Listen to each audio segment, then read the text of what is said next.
Hey everybody, welcome back to the Swick Tech Leading Business Podcast. My name is Eric Clark. I'm one of the Client Success Associates at Swick Tech, and joining me today, per usual, is Shane. Shane, how are you?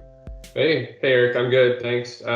Shane, also a Client Success Associate here at Swick Tech. Wear a lot of hats, including doing these podcasts and account management. Excited to be here, and I think we've got a special guest for you to introduce today too. Yeah, and so joining us on the line together is Charles Johnson, an actuarial consultant. Charles, thanks so much for joining us today. I know you're a busy guy, so we appreciate you being here. Yeah, but no one can see you. Hi. Perks of working at home. Sorry, what was the question? I'm Charles Johnson. I'm an actuary. I work for Northwestern Mutual. My wife is a cardiac nurse and getting her doctorate in nursing practice in acute care. So, we have a unique collaborative perspective on the COVID and some of the things that have been going on. Yeah, you must see it through a much different lens. We'll get into that as our topic of discussion. Something that we wanted to talk about is just what we've been doing to stay kind of socially connected and socially sane, I suppose, is Shane and I have both been doing these, like we call them coffee breaks or coffee chit chat or whatever, where we've been reaching out to folks inside of our LinkedIn network. Maybe we've been connected but never formally been introduced, and just having nice, pleasant conversations with people around the country about how they're doing things. How have those been going for you, Shane? They're all right. Admittedly, I think you're a little better at this than I am, Eric. Maybe a little bit more extroverted on the coffee break front. But I did it for a week or two. I'm hoping to spin it back up. I took a little bit of a break this week just with work chaos. But they were good. Yeah, it was awesome to connect with some people. I connected with some folks that, I had relationships with through work, maybe 5-10 years ago, and just kind of rekindled those connections. So that was cool. And then also had some coffee breaks with individuals that I hadn't met before, and one of them even has turned into a potential vendor relationship. So it was neat to see some of those people virtually and just kind of get to know them better, without any strings attached, so to speak. Yeah, I would agree. Similar for me, talking to people in New York, in California, all over the country. So the neat thing for me was just hearing their perspectives on what their viewpoint is on this, like quite literally where they're seeing things from their side of the country. And it was fun for me to test out some different tech. At Swick Tech, we use Microsoft Teams and the Microsoft stack, but for what I've been doing there, I used Calendly, which then synced up with my Outlook calendar, and then it ties directly into Zoom. So it's completely hands-off for me. Someone books a time based on the scheduling that I had defined, and then it just shows up in my calendar, and it's all through Zoom, which is, a totally different platform than what we're used to using. So that was kind of fun to see how some of that other tech works also. Yeah, for sure. I went the other route and decided I wanted to use Teams, and so I manually threw the Teams link in there. I'm stubborn like that. I prefer what I prefer, I guess. But good for you for trying something new, Eric. Making it harder on yourself for sure. Charlie, how have you been staying connected? So when when the stay-at-home happened, I had 3 purchases. One of them was a second monitor. The second one was a whiteboard for my apartment, which I use all the time. And then the third one was a Zoom subscription. And I probably hold at least two meetings a day, 7 days a week on Zoom for personal and professional things outside of work. Rock on. You make good use of that whiteboard to look like. What does it look like right now? Well, personally, I know that I've been on a couple calls with you here and there throughout all this last 2 months, but yeah, it looked like there's some stuff on there. Oh yeah, it's a big whiteboard. It is. It constantly gets refined. One of them has to do with some of the hunting stuff that I know you're working on, developing some plans there. Another one's for some property management acquisition. I just erased a bunch of stuff. We're considering moving, so I had a timeline and plan for that, but we've made some adjustments. So, something to throw ideas up against and kind of iron out plans and just a place to allow your mind to be free. Yeah, get it out of your brain. That's the Yeah. good approach. Our topic of discussion today is kind of around the Badger bounce back. And Shane and I tried to carve out a framework for discussion. It's pretty loose, but we wanted to talk about the different phases. And, we have some thoughts about maybe different technology or tech tools that you can utilize throughout that as they might pair up to those things. But we were really curious to get your professional opinion, or at least with your experience as an actuary around what you're seeing on the, what is the data telling you? What are your take on some of these things? So I won't talk about any proprietary data or data within companies. I'll just want to reference public data. So reading through the phase plan one, I think people, when they read through things like that, they tend to focus on what are the actions going to be? So when are our stores or businesses going to open? What are the procedures going to be? The part that I find very interesting is, I maybe I'm a bit against the grain here, but I think the government in general has done a pretty good job following the data and making data-driven decisions. And so if you go read the Badger plan, they have a very specific set of criteria for how they will initiate or cancel the various phases. And so I think that it's a pretty good set of data that they're using. So they have three specific ones that they focus on, which is the change in new case rate. So the percentage of total tested that test positive and how that percentage changes over time. The percentage of new deaths that happen, and I believe the third one is the number of ICU cases that are in hospitals. So right now, if you look over the last 2 weeks, and they have to be downward trends. So over the last 2 weeks, they look about flat. So I think we're maybe at a tipping point. If it continues to be flat, I think it puts the government in a tough position about whether to initiate phase one or not. And then I think the really important part is it takes at least 2 weeks before we'll be able to recognize in the data whether we've started to increase cases from that. So I think it's also a really important takeaway from reviewing these plans is that they're very tentative. And if we see cases, ICU cases and deaths change their trajectory over the next 2 weeks, it's likely that those phases will be pushed out or that the timeline will be adjusted. Yeah, I think that's the hardest part for people to wrap their heads around, right? Is everyone wants a set time and date for all of this to change, and we want everything to just be back to what it was before, but that's impossible based on where we're at. So that's really interesting for you to say. The lagging effect of the numbers is the hard part. It reminds me of search engine optimization. I might do something today on a website, but Google might index it in 2 weeks and everything else has to get shuffled around. So maybe in 1 to 2 months, I might see what the impact of that change is. But in addition to that, everything else has also changed around it. Mm-hmm. So, how do you make a decision today if what could happen in 2 days would double, right? And if we start to loosen the reins and people start emerging, now there's that chance for exposure, and the lagging effect of that is really hard. And then how do you pull that back? That might be the tough part that you're talking about with what government has to decide on in addition to the flat line. Mm-hmm. Yeah, I think another important point is, generally good scientific data and analytics tries to have comparative results.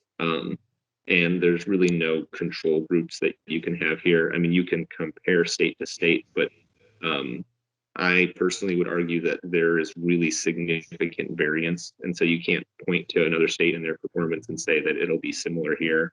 I think, population density plays a huge factor. How much travel do you have naturally in and out? I think that's why New York and California, particularly New York, having high density and high travel is a really high risk area. And so I also appreciate that there is at least some regionality to how they're going to assess the performance in Wisconsin, because I think various regions have vastly different risk factors. Yeah, a lot of it's based on human behavior once we start to reopen stuff, right? How are the individuals in Wisconsin going to react to this? And are they going to foolishly ignore social distancing or not. And that's going to depend on each individual. So it's kind of impossible to predict that. And reading through phase one, I think one of the big challenges that I realized is the governor had put forth a pretty robust tracking and management plan for cases. So I think this is part of the joint task force result of the Midwest states and the orders, the White House plan, which is you need case and tracking management. So I know right now they're looking into softwares to help extrapolate and predict how the spread has happened and where it came from. But you also need, I think they said they're planning on hiring 1,000 individuals to help trace cases backwards and see who else infected individuals might have come in contact with and got infected. And that is a massive undertaking. Not just from an expense standpoint, but I mean, you're going to have to train 1,000 people. And this is one where 2 weeks makes a pretty significant difference in terms of your ability to make good decisions and get good data. So I think they have a really challenging set ahead of us. And there's definitely immense opportunity for technology to assist with a lot of the requirements that they have for data collection.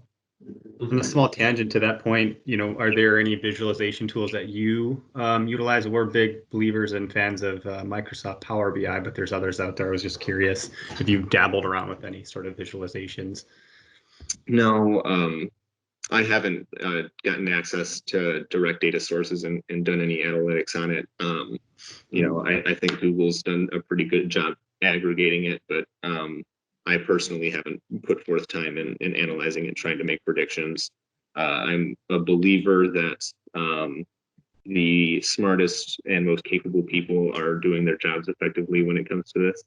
And so I often rely on their expertise and the reports and data that they publish. Yeah, that makes sense. No need to reinvent the wheel, I suppose.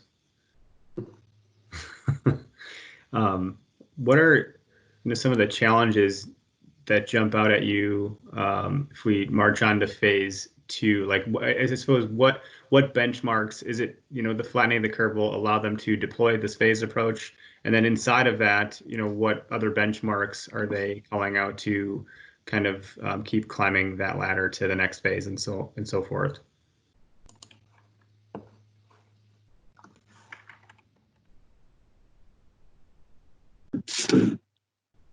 Hammering downstairs.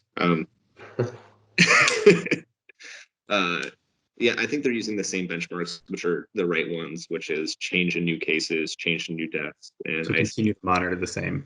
Yeah, I think it's important to use consistent metrics as you do it. I would say the metric, or this is more biological, so I'll take it. This is a bit outside of my area of expertise, so I'll preface there.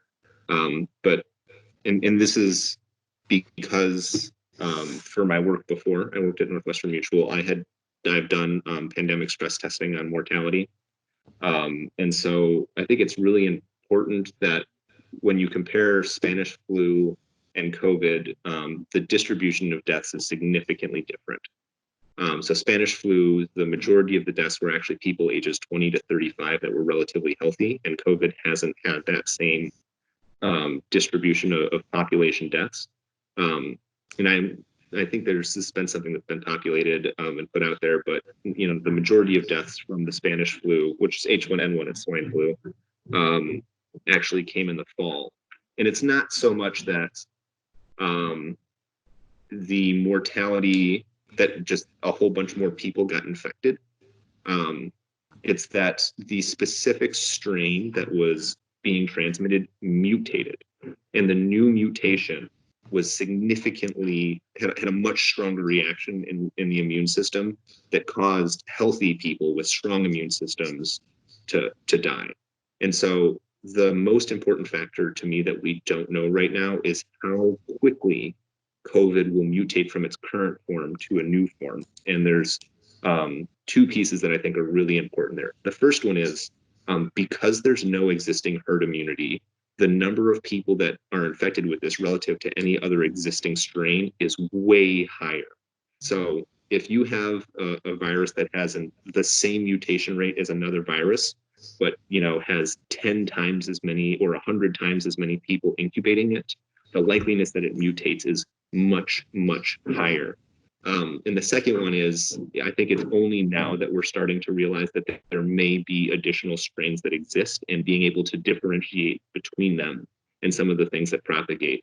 So if there's one statistic or one trend that is really concerning to me, is that there appears to be a specific strain of symptoms that are propping up in children in New York that doesn't seem to exist in any other population set, which indicates to me, again, I'm not a geneticist or a biologist, but just purely data driven, that is the early signs in the data that there might be mutation factors in a state where you have really, really high incubation rates or infection rates across the population. So that's another thing that I think isn't specifically written out in the phase plan, but that would be something that could emerge in the data that might change how we're making decisions, or how the governor's 3-phase plan would be implemented. Shane, looked like you had something you wanted to. No, I think that's fascinating to think through that process, how it all works with the infections and stuff. I am also certainly no biologist or chemist or anything like that, so it's hard for me to wrap my head around some of that, but it's fascinating. And what do you think? So, regardless of how it will or won't play out, there's a lot of speculation there, and you can, play through some scenarios. SWCTech as a business has done some of the scenario role playing. If we lose this much percentage in business, this is what we do. Here's some indicators to look for. If we gain this much in business, here's what we do. Here's some indicators. If nothing happens, here's what we do. Here's some indicators. So we've spreadsheeted that out to death and played with variables and forecasts and tried to be as prepared as we can, so we can feel like we're in some sense of control inside of this environment. What are some things you think businesses should be looking for, or what can they do to help plan for an emergence, hopefully one that's stronger, emerging stronger from all of this? And or a two-pronged question for you. Where do you think the market's going with some of the data that you have currently, like in terms of, maybe the stock market or the commercial real estate market? As we all work remotely, there's some questions that might be begged there. Okay, so your first question was, how should businesses be making decisions? I think the PPP loans have, interestingly, and this is all my opinion, nothing professional here. I think it's put businesses in an interesting position, because many businesses have taken on the loans with the anticipation that they'll still have employees, continued. But if the PPP loans become exhausted, in order to get those loans written off, you have to continue keeping people on payroll. And so I think it might put businesses in an interesting position. So I would at least encourage businesses to have very serious plans, particularly ones like retail, where you need either to get to phase 2 or phase 3 to really resume, to have scenarios or plans that you can stay in business with 4 to 5 months before we get to phase 2 or phase 3.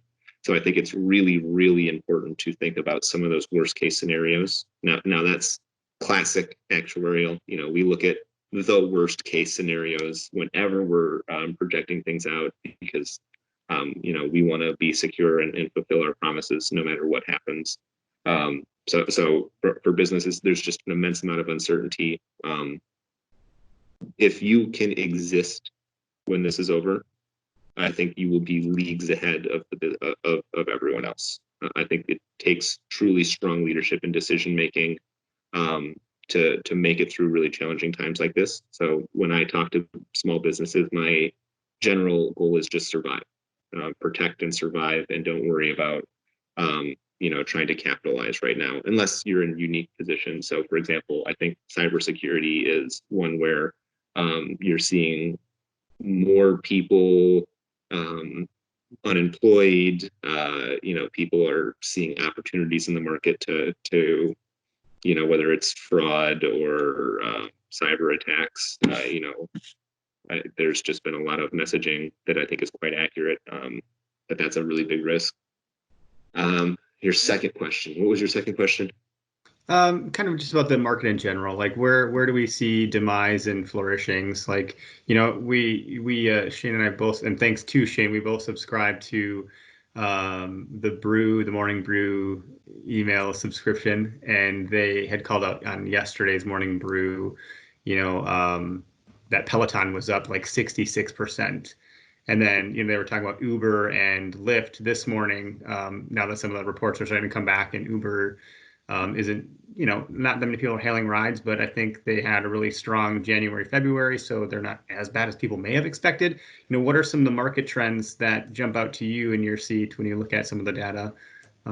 Commercial real estate was kind of my question, because I thought with everyone working remote, do you need to go back to the office? Yeah. So first, I think Uber's delivery services are probably a kind of nice hedge that they have as a stock.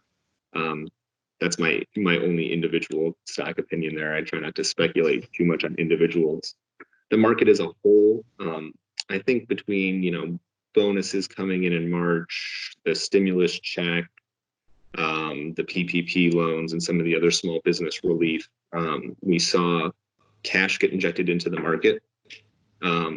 And another sign is that bankruptcies on residential mortgages have been relatively flat today, which means like a month into this, where we see, unemployment at, decades high, is pretty unusual. So that indicates to me there's liquid cash that's being exhausted.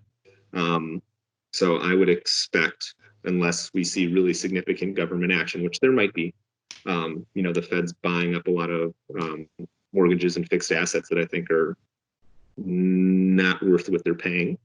I would expect the market's probably going to come back down. It's going to have some type of retraction over the next 2 to 3 months. For real estates, they're estimating that the spike in bankruptcies is probably coming in the next month to 2 months. So May and June, we'll start seeing bankruptcies on the residential side go up. Seeing a lot of refinancing. The rental side, I think it's going to be pretty safe. Commercial side, I think it's going to, and I'm not just talking like retail, but like work offices, I think are going to take a major hit. I've had conversations with small businesses where their lease is up in, June or July, and they're just considering not renewing it because they've been so efficient remote. And I think, especially with larger corporations that have seen very little loss in efficiency from working from home, see a massive risk with bringing people back in, because essentially, a commercial building is a giant mass gathering every day. And so most corporations, large corporations that I've had any info or heard news from, are in no rush to come back into the office. So I think commercial real estate is going to have a significant depression over the next 6 to 12 months as people realize that there's not that much efficiency lost from working at home. Yeah, it's going to be really fascinating to see it, especially for, small to medium-sized businesses. I feel like if you're like, let's say you're the CEO or owner of a small business, that's probably one of your biggest expenses every month that you see is your real estate, or your whether you rent or own. And you don't get anything out of that, right? And so especially right now you're officially still operating, you're still functioning as a business, and you're paying this rent or mortgage, and it's just an empty, vacant building. So yeah, I think that's hard for a lot of businesses to stomach, and they're realizing why do I even need that? So it's going to be interesting to see if they change that. Yeah, I'll add 2 things on. The first one, I think manufacturing commercial is probably safer. And storage warehouses are probably safe. So not all commercial, but commercial office. And the second thing I'll say is you'll probably see a shock in the next 3 months as businesses go under and can't pay their bills. But I would also think there'd be sustained, 12 to 24 months. Commercial leases tend to be pretty long. And so businesses that can sustain it probably will, and will just wait till the renewal period rather than canceling early. So sure, you'll see an initial shock, but I think you'll see continued depressed, or at least pressure downwards on those commercial office buildings. Yeah, and it's going to be interesting long term to see how this kind of changes the office concept, the landscape of having a physical space to work in. Yeah, the thing I'm most curious about is how it might change consumer demands for like rental or residential buildings. What does it look like to work from home? What do you care about? And how might new buildings or remodels or refurbishment change what that inside office looks like, that inside living space? Yeah, I don't think we'll see that for a long time, but this is definitely gonna affect it. You have to build some sort of in-home hair salon for yourselves. You guys both have some pretty long hair. Hey now, you're just jealous over there. I'm perfectly fine with my bald head over here. It's been very easy to take care of, I tell you. Um, you know, we're really hopped up on the idea of emergence. In fact, to make sure we don't forget to talk about it, I know Charlie, you know Todd McLeese as well as we do. We're having him on a webinar on Thursday, May 21st, from 2 to 3 p.m. to talk about how to plan for emergence. As he's connected with some community members and business leaders in our region, he's hearing it from a different magnitude and scale and helping kind of plan through that from a leadership side. And when we talk about like how are we going to start to see and feel some normalcy both individually and as a collective, how are you staying normal? Like what is that going to look like? It's so hard to speculate, but I'd like to hear your thoughts on it. It's a tough one. It feels weirdly normal being at home every day. So I'm not sure what the future looks like. I'll point to at least something that I find interesting, which is the really significant differentiation over the last 5 or 10 years that countries like Japan or China view contamination and infection relative to how America has viewed it. And I think that this pandemic will create a sustained imprint of the risk of just catching viruses and infections and how transmittable things are. And so I think you'll see really sustained demands for PPE, and where it's not uncommon to go to a place like China and see a certain percentage of people in masks just all the time everywhere they go. I think you'll kind of see that sustained percentage of the population in the United States cautious and concerned about it.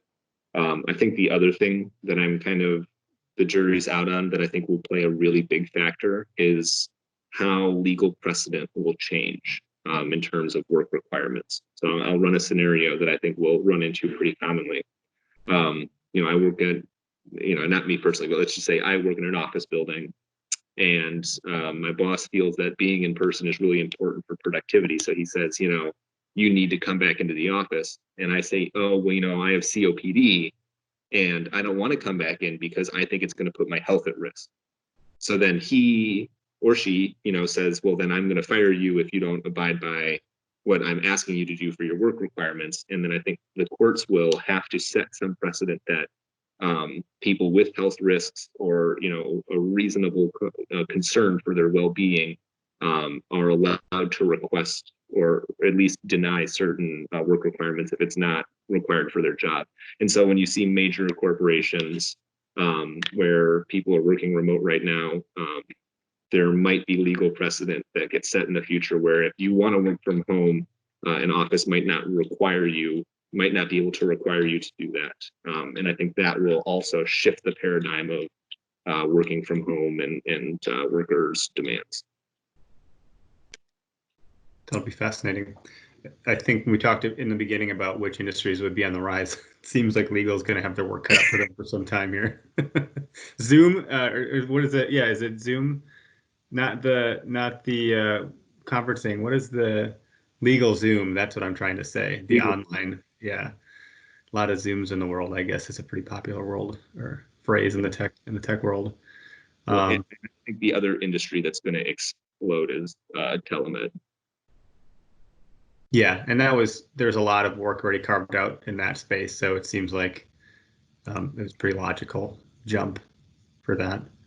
Well, I think what's really interesting is that, so I'm an advisor for an angel investment firm who has done investments in the medical space.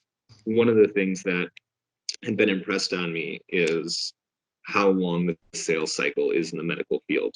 So doctors are pretty smart. And so a lot of startups in the medical space have really brilliant people and great technology behind it. But the most challenging part for most of those, new innovative medical technology companies is adoption by the existing system.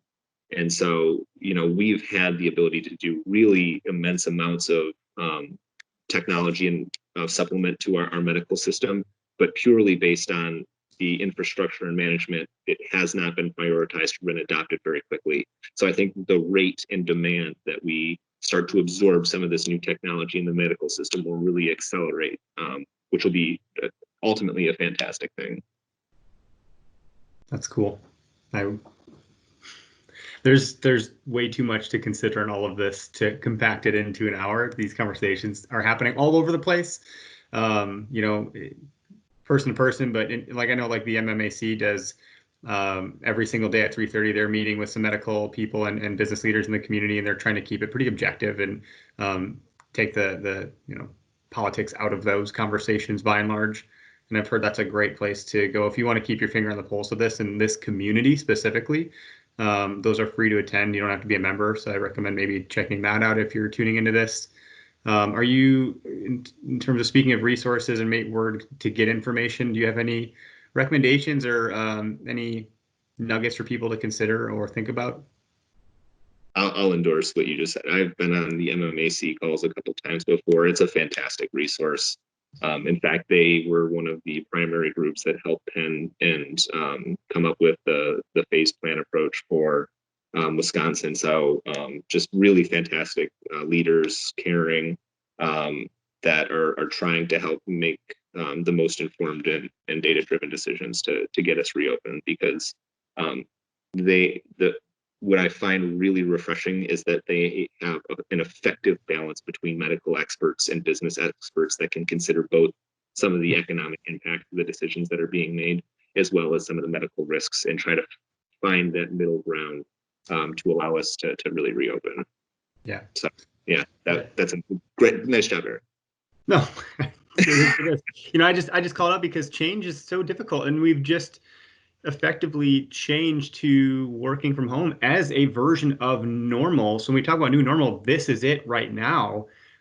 It's like the seasons that change. It's never a light switch, to go from, I'm this weird person that gets like, I treat Mother Nature like an actual physical being. I get frustrated when things aren't when it's summer to fall, I get pissed that it's not actually fall yet.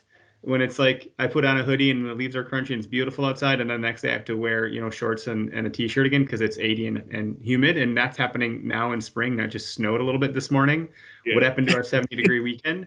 And I think we're going to have that type of same transition to some degree, because it is a transition and it's not a light switch. So to Shane's point earlier, we're not just going to go back to the way it was. We're going to get to some sort of mix of both. And it's going to sputter and spike, and one day it might theoretically snow, and one day it might be really hot, and there's things we might enjoy and things we won't, but we're going to have to be open-minded insofar as how we adjust to it individually and collectively, because it's going to be different for everybody in certain ways.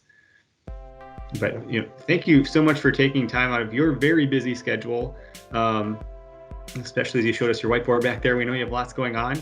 We appreciate your time on today's podcast with us. Yeah, I appreciate you guys. You guys are. Oh, sorry, go ahead, Shane. No, go for it.